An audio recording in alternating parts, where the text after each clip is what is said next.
Bonjour les investisseurs, j'espère que vous allez tous bien. On est parti pour une vidéo présentation de portefeuille.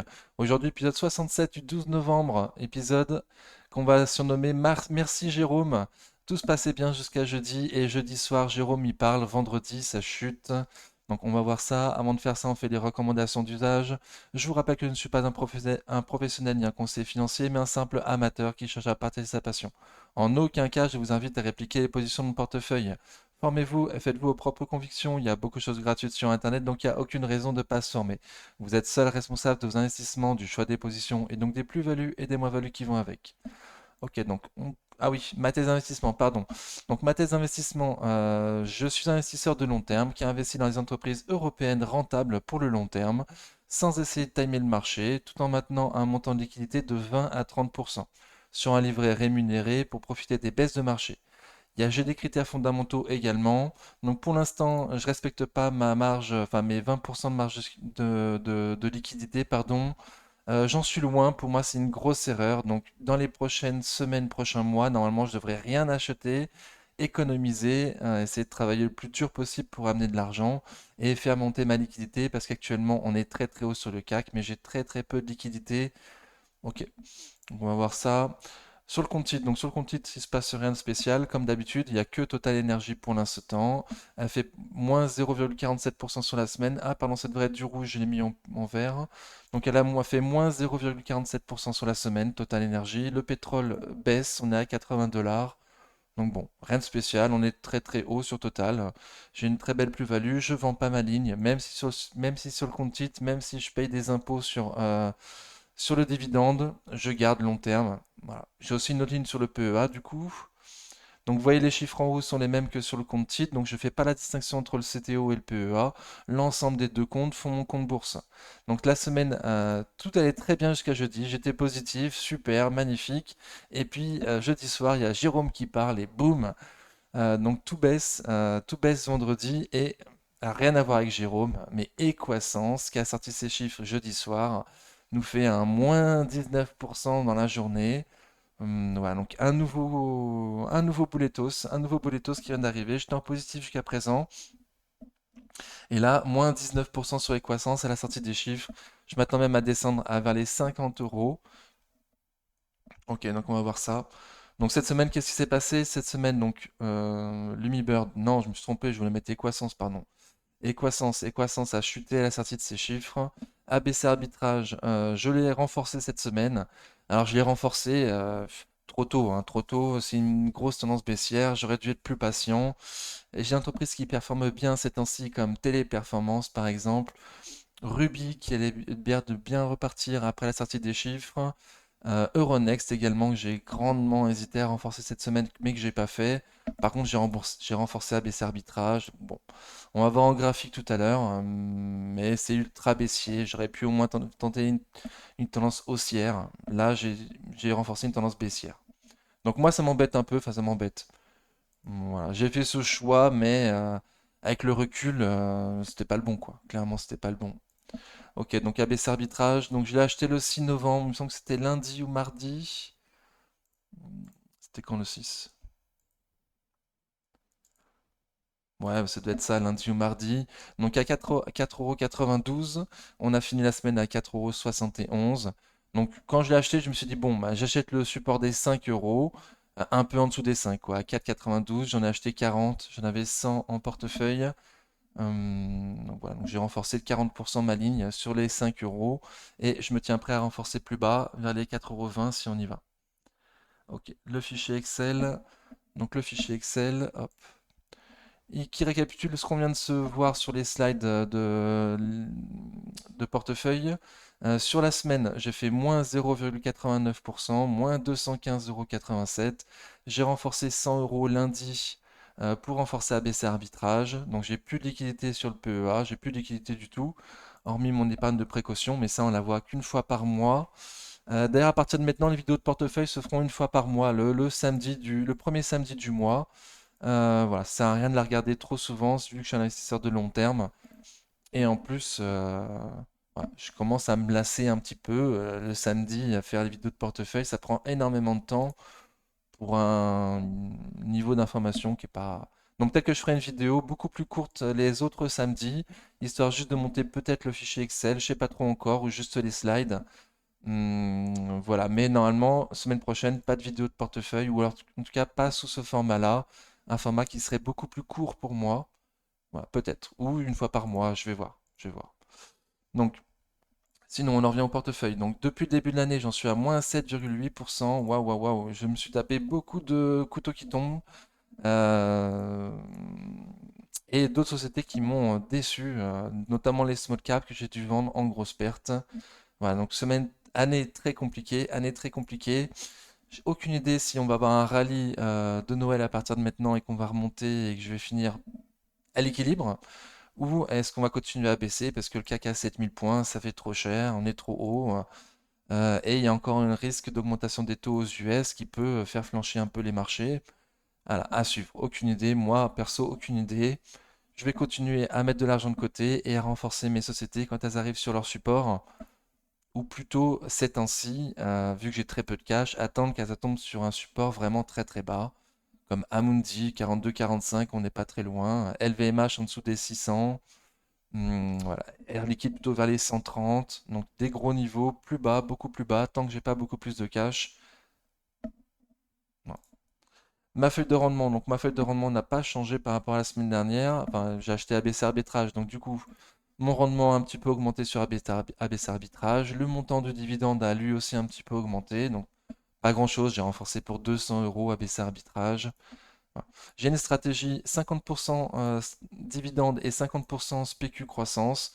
Donc pour l'instant, ma stratégie, je suis à plus ou moins à 50% sur chaque stratégie, donc très très bien. Je compte rester vers les 50% environ. Après, à court terme, je peux monter plus sur une stratégie une année et moins sur une autre. Ça va dépendre des opportunités, bien évidemment. Ok, donc on passe directement aux analyses graphiques. Donc on va regarder, je sais pas trop si on la regarde toutes ou uniquement celles qu'on regarde pas souvent. Donc ABC Arbitrage. ABC Arbitrage n'avait pas partie de ma liste A. Elle a perdu moins 4,56% cette semaine. Donc le couteau continue de tomber. Moi j'avais dit, j'ai acheté à 6, mais je me tenais prêt à renforcer à 5,50, à 5 et à 4,50 si on y allait. Donc là on arrive proche du support là, des 4,30, 4,50. J'ai acheté le niveau des 5 comme je l'ai dit tout à l'heure. Bon, j'aurais pu m'abstenir, il me semble que j'aurais pu m'abstenir d'acheter le niveau des 5, que là la tendance continue à être baissière et qu'un RSI très très faible, ça distribue. Voilà, le rendement est sympathique, mais il n'est pas non plus exceptionnel à ce prix-là. Il me semble qu'on est vers les 5-6%, hein. 6-7 peut-être. En tout cas, on a des 8 et 10% sur d'autres valeurs. Donc c'est pas non plus le plus gros dividende disponible actuellement. Voilà, donc prochain support pour moi, 4,20, 4,50, en renfort si on y va. Air Liquide, donc Air Liquide, je suis pas dessus, mais je la regarde parce qu'elle m'intéresse beaucoup. Elle a fait plus 2,10% sur la semaine. Je compte bien rentrer dessus un moment, mais plutôt vers les 130, 140, le bas de son canal pour un début de ligne. Et pas oublier que le crack Covid s'est descendu à 90 euros. Voilà, donc ça peut continuer à baisser. C'est bien qu'un début de ligne. Là, on est trop trop haut, trop cher. Donc moi, ça m'intéresse pas à ces prix-là. Je vais attendre plus bas. Amundi, donc ce que je vous disais, on n'est pas loin de ses plus bas là, récents, entre 42 et 45 euros. Donc je me réserve l'opportunité de renforcer à ces prix-là, même si j'ai peu de liquidité. Voilà, elle a fait moins 0,56% sur la semaine, elle continue à descendre. Il y a un beau rebond également, on pourrait espérer une épaule, tête, épaule inversée avec une ligne de coup sur les 54 euros. Voilà. Tant qu'on ne passe pas au-dessus des 54 euros, il n'y a pas d'épaule, tête, épaule inversée. C'est plutôt un rebond technique dans une tendance baissière de moyen terme. Pardon, j'ai le hockey. Ok. Donc suivant, Coface. Coface de long terme, ça donne ça. Dividende réinvesti, il me semble, hein. Dividende réinvesti, c'est comme ça, pardon. Donc moins 0,09% sur la semaine. Ok, donc ça latéralise. Hop. Ça latéralise après une belle hausse quand même. Après une belle hausse plutôt, voilà. Donc ça consolide en dessous des M200 jours, à un prix qui donne un rendement supérieur à 10% à ce prix-là. Mais la peur de récession devrait encore peser sur le cours de Coface, il me semble. Je me tiens prêt à renforcer vers les 9. Alors, Dividende non réinvesti, on voit plutôt une zone sur les 8,59 euros. Hop.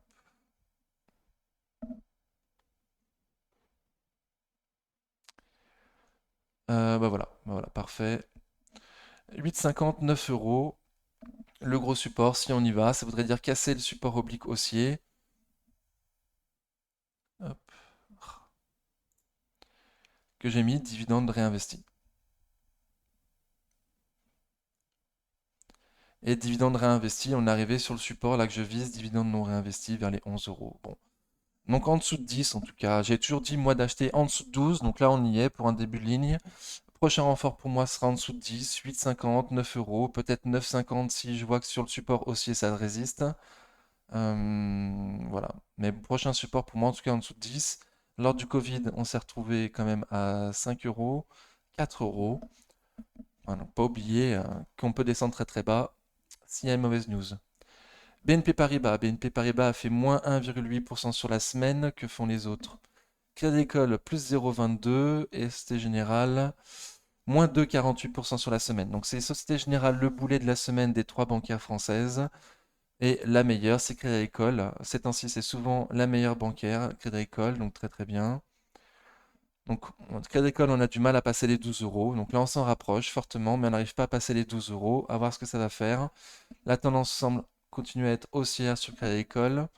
BNP Paribas, donc c'est plus baissier déjà, hein, ça a plus consolidé, moins 1,8% sur la semaine, on est sous M200 jours.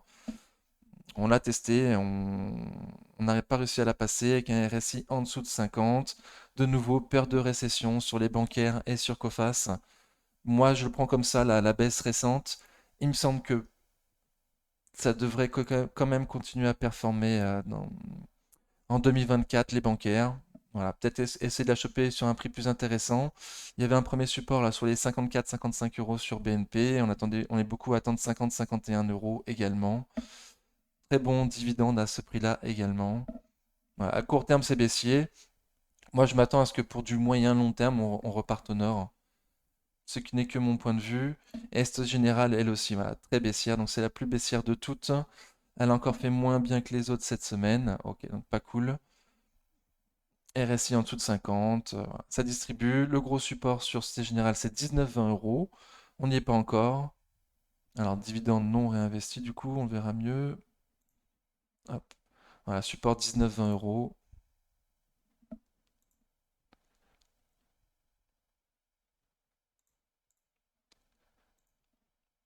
On y est proche. On y est proche. Il devrait y avoir du monde sur ce support-là.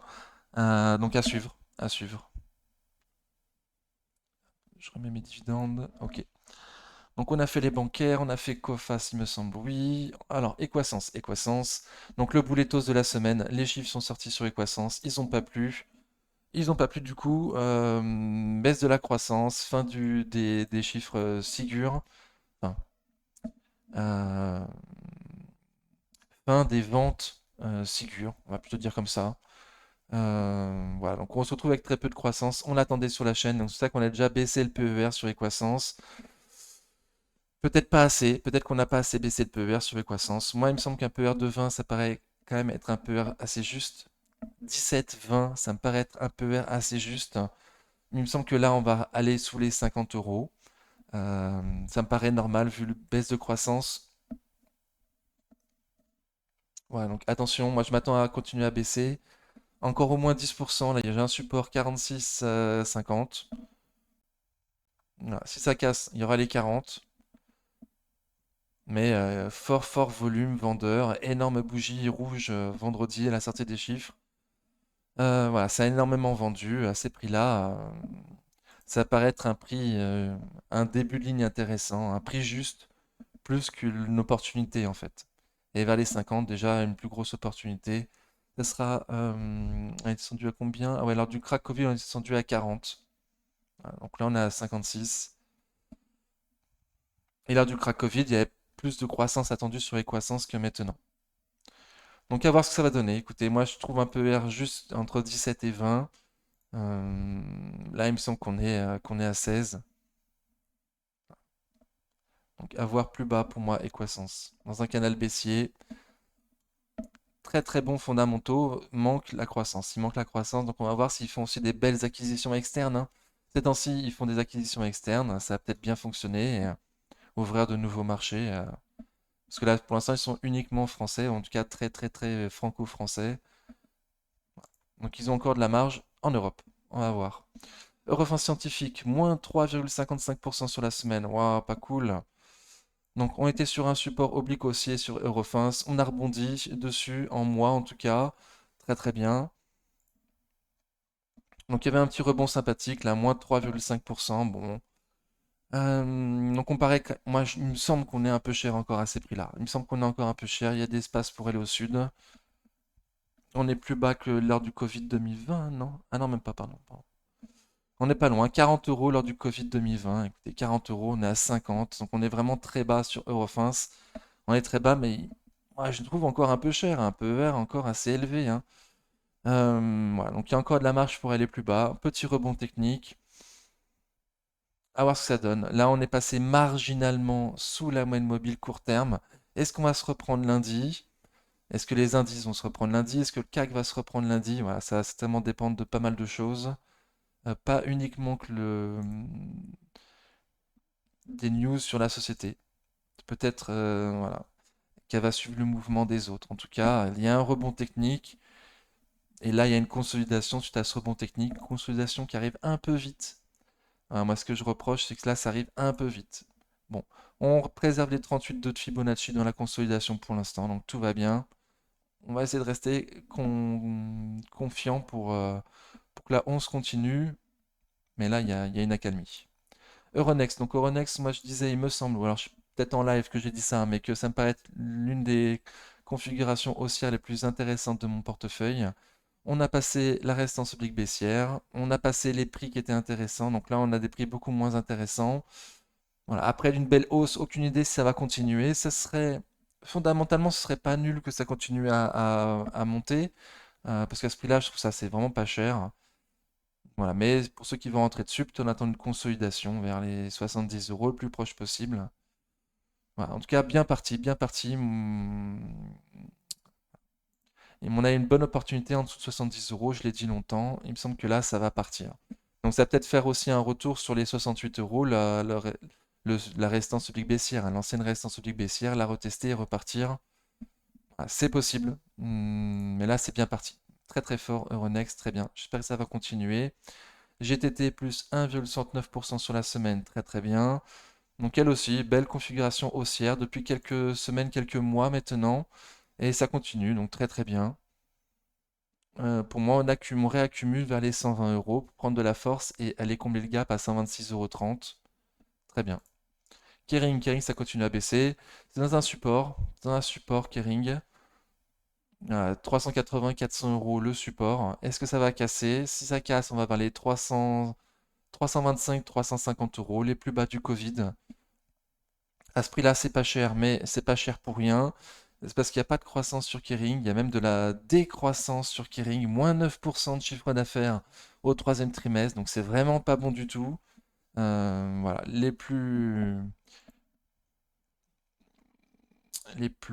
comment dire, les plus prudents d'entre nous vont attendre un renouveau de croissance sur Kering. Voilà, moi, je m'attends à aller voir les 300 euros d'ici la fin de l'année sur Kering. Ce n'est qu'un objectif. Prochain support 325, 350. Si les 380 tiennent, et là on voit qu'on est toujours sous résistance oblique baissière, hein, de court terme, hein, ça ne veut pas passer. Donc à suivre, mais j'y crois pas. L'Oréal, je suis pas dessus, mais je la suis parce que j'aimerais bien rentrer dessus, mais elle est trop chère. Plus 2,6% sur la semaine, donc bon, c'est toujours trop cher, beaucoup trop cher. Donc ça va peut-être faire des nouveaux plus hauts historiques, hein, ça m'étonnerait pas. C'est une magnifique société, mais trop trop cher, trop trop cher. Moi je vais attendre plus bas, 350, 300 euros, trop cher. Lumibird, donc la tendance baissière continue, moins 2,6% sur la semaine. Je l'ai dit, il me semble, la semaine dernière, hein, je m'attendais à l'avoir sur les 12 euros, là que c'était extrêmement baissier. Qu'elle se tenait bien quand les autres small baissaient, et maintenant que les autres small se reprennent, elle baisse. Voilà, donc prochain objectif 12 euros. 12 euros, début de ligne. Si comme moi tu vises un peu R2,15 sur Lumibird. Voilà. Et en cas de crack, 8-9 euros, c'est tout à fait possible. LVMH, donc la première ligne de mon portefeuille, j'ai un peu RU un peu trop élevé à mon goût. Mais ça passe en dessous de 600 euros, je ferai un DCA mensuel ou bimensuel sur LVMH, suivant mes capacités financières. Ça a fait moins 2,23% sur la semaine. Donc on s'était extirpé là d'un canal baissier. Et depuis, bon, ça latéralise. Moi, je vais prendre ça comme une latéralisation entre 650 et 715. À voir ce que ça va y faire. À ce prix-là, bon, et début ligne paraissent intéressants. Moi, mes 20% me demandent d'attendre les 640. Ah, attention, j'ai un biais. J'ai un biais, je suis dessus. Donc forcément, j'ai des biais. Voilà, à ce prix-là, ça peut paraître un peu cher. Mais objectif 1000 euros dans les prochaines années sur LVMH. Métropole, moins 0,9% sur la semaine. Donc c'est cool, ça baisse, mais ça baisse pas assez vite. On est trop cher à ces prix-là, on est trop cher, mais il y a déjà un rendement sympathique à ces prix-là, vers les 8%, même 10% si tu prends en compte les 1,20 € qui a noté sur Zone Bourse. Il a noté 1,20 € de dividende sur Métropole pour cette année. J'ai du mal à y croire, ils ont toujours versé 1 €, donc je vais m'attendre à 1 €. Mais si, en plus j'ai relu les sorties de chiffres qui nous ont sorti Métropole pour savoir pourquoi il y a marqué 1,20 € sur Zone Bourse. Mais j'ai pas vu, j'ai eu aucune information par rapport aux dividendes. Donc peut-être que je l'ai pas vu, hein, peut-être que je l'ai loupé, peut-être que la news est bien sortie, peut-être que management a dit qu'il verserait 1,20 €, en tout cas qu'ils essaieraient, mais je l'ai pas vu. Moi, j'ai vu aucune news par rapport aux dividendes sur Métropole, donc je vais rester sur mon dividende à 1 € comme tous les ans depuis des années. Voilà. Après, s'il y a 1,20 €, s'il y a vraiment 1,20 €, il y a 10% de rendement à ce prix-là. Moi, je vais attendre les 10% sur les 10 € du coup, avec un dividende attendu à 1 € plutôt. Ok, et là, ça baisse. De très court terme, ça baisse, mais ça baisse pas du tout assez vite. Je comprends pas pourquoi ça baisse pas plus vite. C'est très moyen comme société, secteur pas porteur, mais ça veut pas descendre quoi. Orange, moins 0,83% sur la semaine. Donc bon, on fait toujours des plus hauts, des plus bas de plus en plus haut, hein, et des plus hauts de plus en plus haut. Donc pour l'instant, tendance baissière à moyen terme. Voilà, pour l'instant tout va bien. C'est défensif. Donc quand le cap en début de semaine a bien monté, elle allait baisser. Elle a baissé, pardon.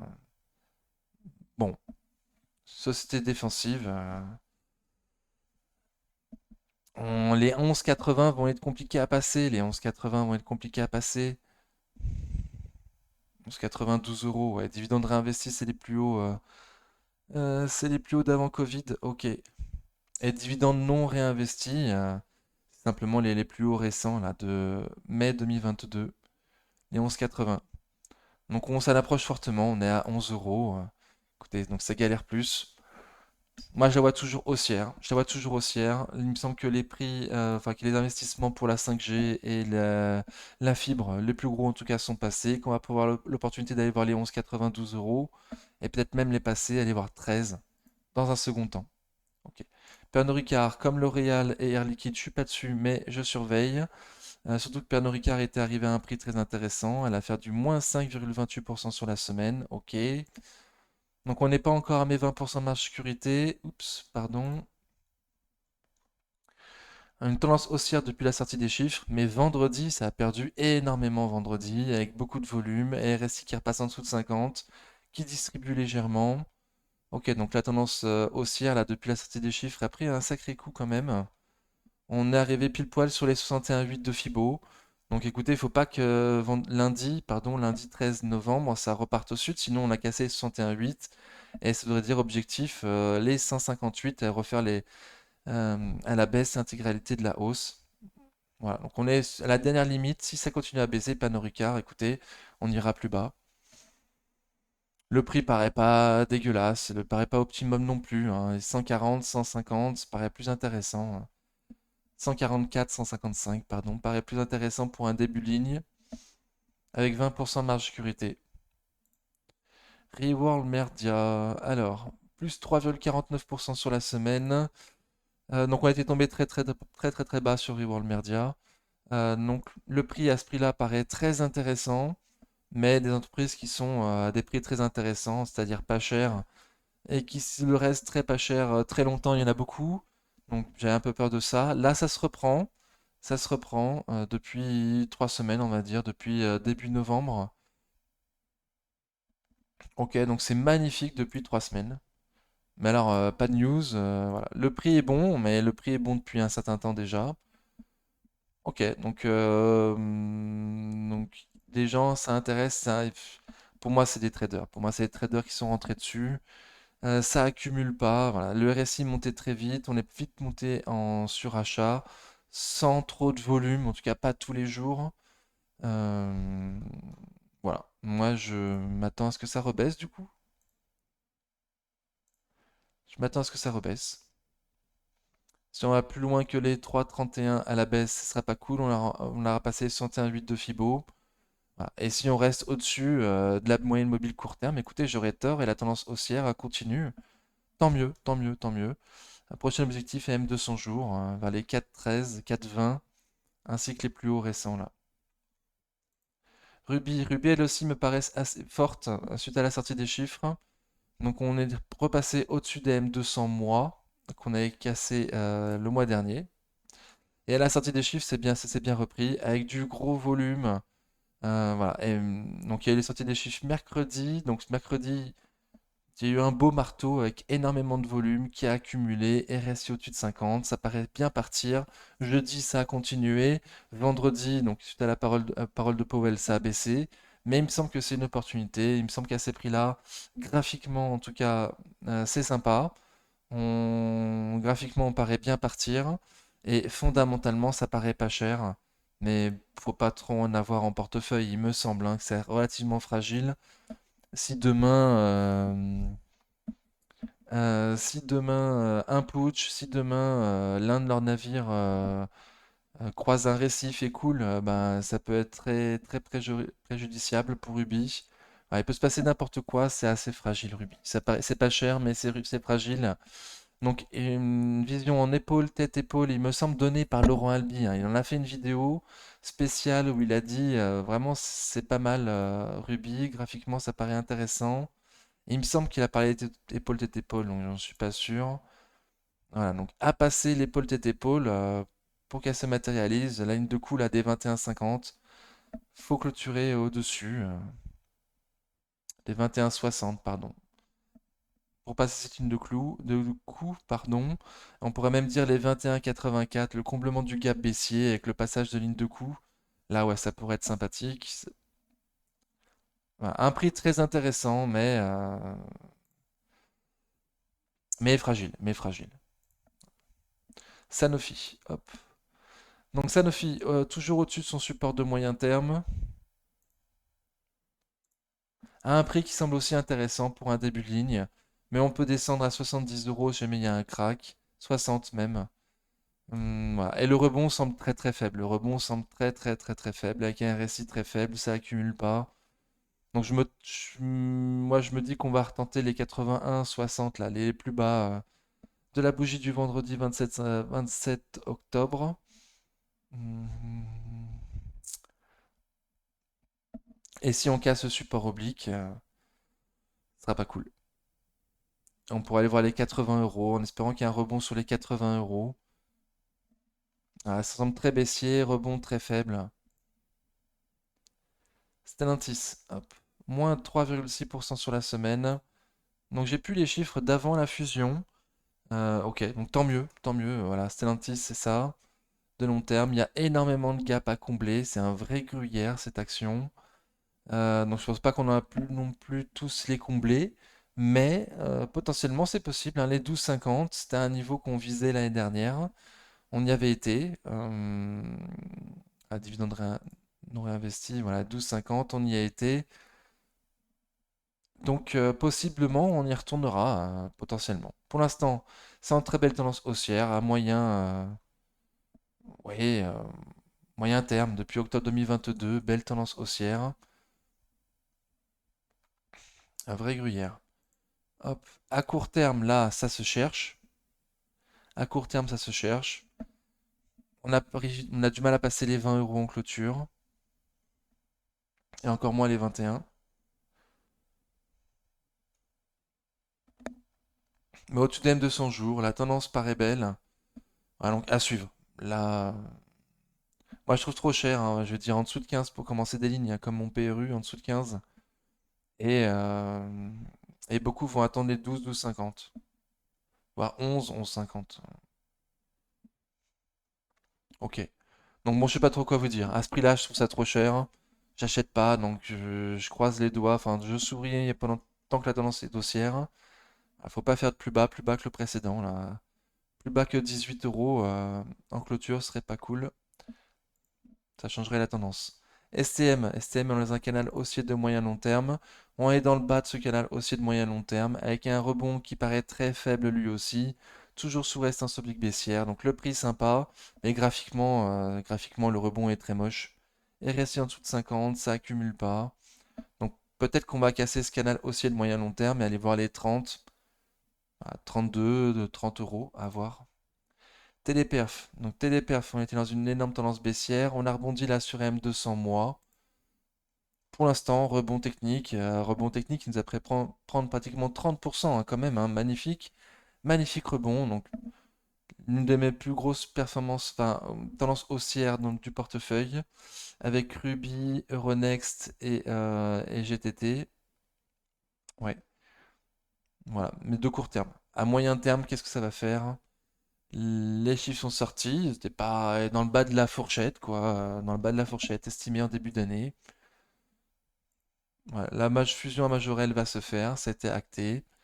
Voilà, on a un prix voilà, qui semble intéressant pour un début de ligne. Et le rebond à court terme est sympathique. Va-t-il perdurer? Aucune idée. Total Energy. Total Energy, elle aussi dans un canal haussier de moyen long terme. Donc on paraît plutôt haut dans ce canal haussier. On est à fait moins 0,47% sur la semaine. Voilà. Donc là, ça paraissait très bien tant que le pétrole est à 90 dollars. Il est repassé à 80, donc ça consolide. On est dans le milieu de son canal haussier de long terme. Beaucoup vont l'attendre sur les 60 euros. Beaucoup vont également l'atteindre sur 55-56 euros. Le bas de son canal haussier de long terme. Aucune idée de ce que ça va faire, ça dépend du prix du pétrole. À ce prix-là, total, ça paraît pas cher. Voilà, je vis 68 euros avec un PE de 7 uniquement, total. Exila, bon, je suis plus dessus, mais vite fait, on se la met quand même. Ça fait rien. Ça fait rien, ça latéralise total. Ah, en moins, pardon. Hop. Donc ça latéralise total, plus 0,23% sur la semaine. Après, voilà, pour ceux qui veulent la choper avec un stop court, du coup, c'est vachement possible, quoi. En dessous des 4 euros, déjà, voilà, tu risques 27 centimes sur Xilam pour potentiellement un jour aller combler ce gap là, à 11 euros. Et tu vises 27 centimes et tu vises 6 euros. Tu risques 27 centimes pour viser 6 euros. Donc le ratio Gares qui est hyper intéressant. Voilà. Seulement le management ne sait pas ce qu'ils vont faire en 2024. Savent pas, pardon.